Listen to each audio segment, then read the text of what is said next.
lovelies, I'm super excited to show you this project I made for spiegelmom scraps. Now I have this photo with two projects because I did two with the same sequin mix and I decided to divide up the videos. I will link up to the video showing how I made the traveler's notebook charm at the end of this video and down below in my description. I have the Hexafrost sequin mix, which is still available in the spiegelmom scraps shop, and I used a free cut file from Amy Jo Vandenbrink, who goes by Paper and Spool on social media, and she has this great hexagon insert in 3x8 and traveler's notebook size. In the Silhouette software, I used the 3x8 size, I duplicated it and flipped it horizontally so I'd have a mirror image. And then you've seen me here with my Martha Stewart Scoreboard going the half hexagon flaps to get crisp folds. And I'm going to pair the Hexafrost sequins with Pink Fresh Studios Oh Joy collection. I think that was last year's Christmas collection from them, and some rubber charms from Felicity Jane. While I flip through to choose some papers and trace the outlines, I will mention that the Martha Stewart Scoreboard I got years ago at Joann. You can find those just about anywhere. But the bone folder I used is different. I actually ordered that from bonefolders.com. I think it was about $19, and I believe it is the same exact one, or very, very similar, to the one that Simon Says Stamps sells. I'll put a link to that and the scoreboard in the description below. Sometimes I'm very particular when I am trying to choose the little portion of the pattern that I want showing through my cut files. But since this is such a small scale, it didn't take very long. Here I figured out that the bigger pattern with these trees would look better because it had those little spots and stars, and I just like trees. So that was my main focus of this insert. My other focus was just to play. That was what I wanted to do with this. When designing full 12x12 layouts, I'm always keeping in the back of my mind the balance and the flow, and to have visual triangles and that sort of thing.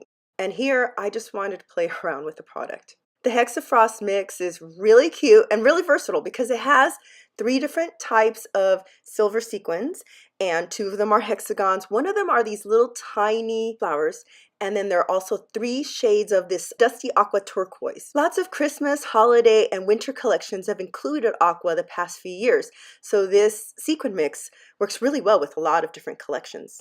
To reinforce the hexagon theme, I decided to divide up some of the silver hexagon sequins from the mix and keep them in a separate pocket. It's fun when you can do that with mixes that have a lot of different elements, because then you stretch out the look and versatility of the mix. Now that I've made some of my initial choices, it's time to get on with making the shaker pocket. I've made shaker pockets before, none so small. The hexagon cutout that I'm using as my guide measures 1 1/4 the short way and 1 1/2 the long way. So I've been placing it up against one of the edges of my sheet protector. It's just a really old 8.5 by 11 sheet protector. I use one edge so I don't have to fuse that one side, and then I put the hexagon inside for the first couple of fuses. Then I'm taking it out and putting it on the outside. I wish I had put some adhesive on it so that it wouldn't be as fiddly as I held it on the slippery page protector while I put the fuse ruler on top. It kept wanting to shift, so next time, put some adhesive on the back of my guide piece. I started filling up my pocket, but then I had to stop and divide up my sequins because it took too long to go through it while I was filling it with one hand. So I'm going to hop on over. When I fused the hexagon, I only fused the first 4 sides. I left 2 open, which made it easy to pour the sequins in. Make sure that you don't stuff it completely full. You need to be able to shift the sequins over to one side so that your ruler, your fuse ruler, can lay fairly flat along the edge. Then using my guide again, I should mention that when I use my guide, I don't fuse right up against the edge of the paper. There's just a little sliver left over on the side. For the silver hexagon mix, I chose the paper that's aqua and it has like a knit pattern on it because that silver pops up against the aqua.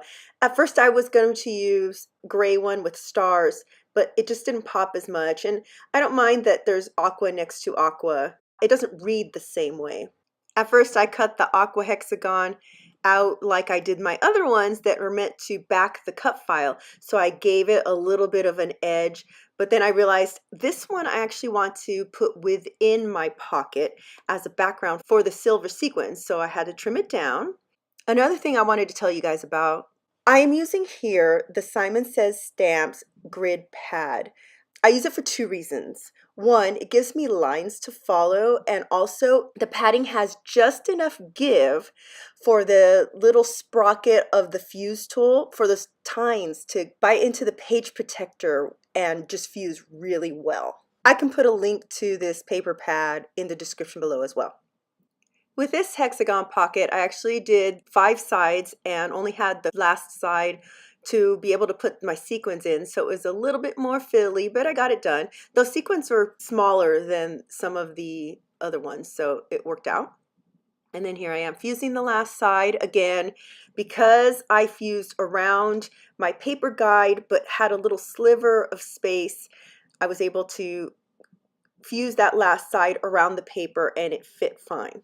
Time to start seeing how these come together. Anywhere I'm backing the cut file with paper, I'm using my regular dot runner, and anywhere I'm using the shaker pockets, I'm using an 1/8 inch wide score tape. You can see there are really tiny slivers between a few of the hexagons. I don't put the score tape on those. I just put it on the sides that have a little more space. And it's going to be okay because nothing shifts around, and then they will be sandwiched together between the two sides of the cut file. So I started with a little tree at the top, and I'm trying to distribute things so that not all the colors are next to each other and not like all the trees are next to each other. I'm using the acrylic pieces from that Oh Joy collection of Pink Fresh Studio. I like the fact that they echo the transparency of the shaker pockets.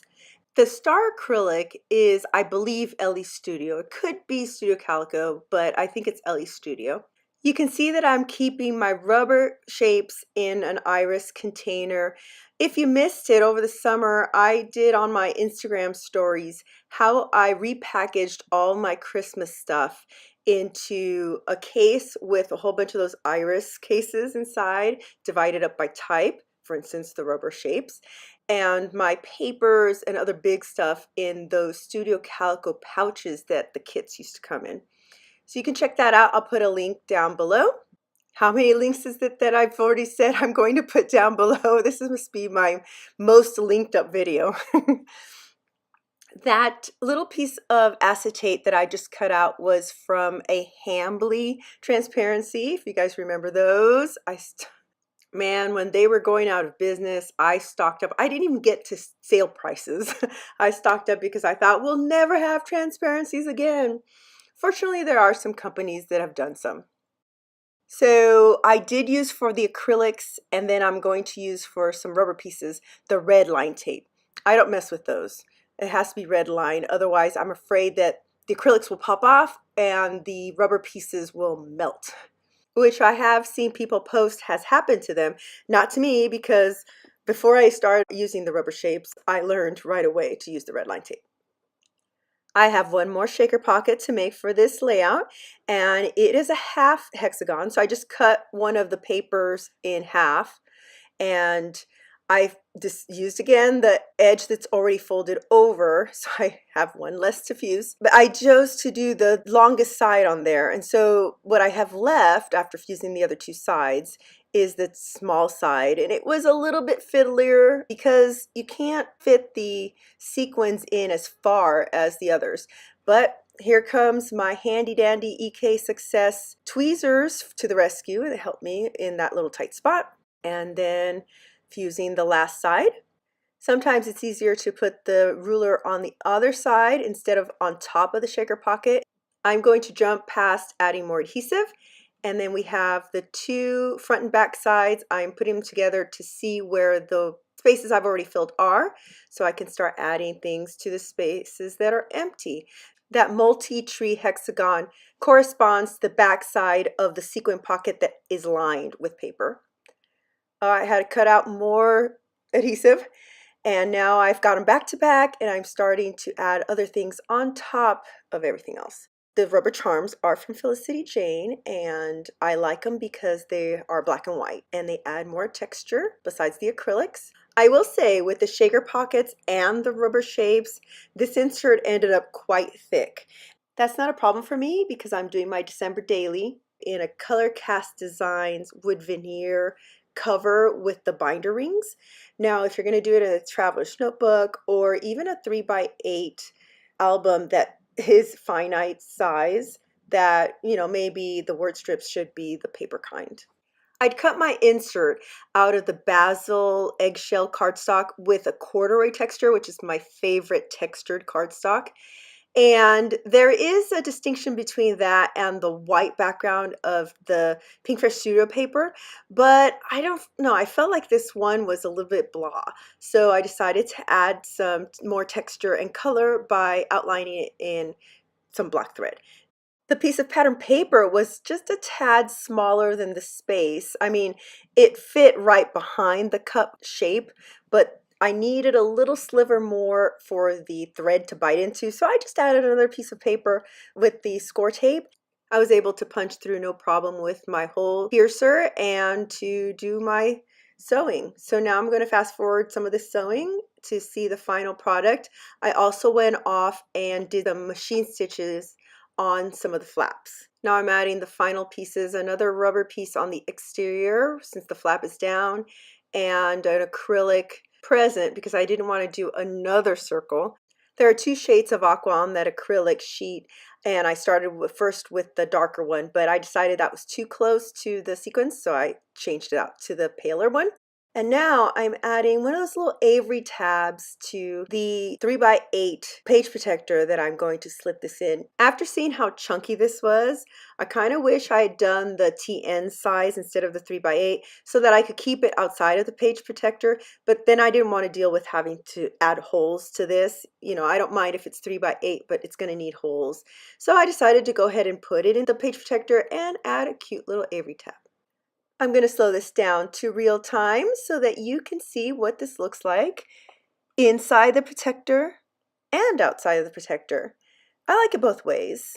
You can still see the sequins shimmering, you can still see depth of the shapes, and you can still see the texture of the paper. So I'm very happy with how this came out.